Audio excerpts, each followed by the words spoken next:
शिवम भाई ने कमेंट किया है कि असलम वालों के लिए एक शायरी हो जाए।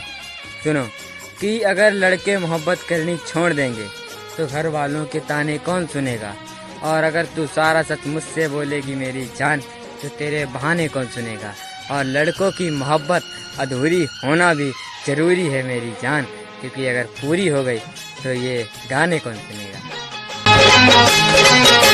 तू तो कहती थी कि मैं जान भी दे दूंगी। शिवम भाई ने कमेंट किया है कि असलम वालों के लिए एक शायरी हो जाए। सुनो कि अगर लड़के मोहब्बत करनी छोड़ देंगे तो घर वालों के ताने कौन सुनेगा, और अगर तू सारा सच मुझसे बोलेगी मेरी जान तो तेरे बहाने कौन सुनेगा, और लड़कों की मोहब्बत अधूरी होना भी ज़रूरी है मेरी जान, क्योंकि अगर पूरी हो गई तो ये गाने कौन सुनेगा। तू तो कहती थी कि मैं जान भी दे दूंगी।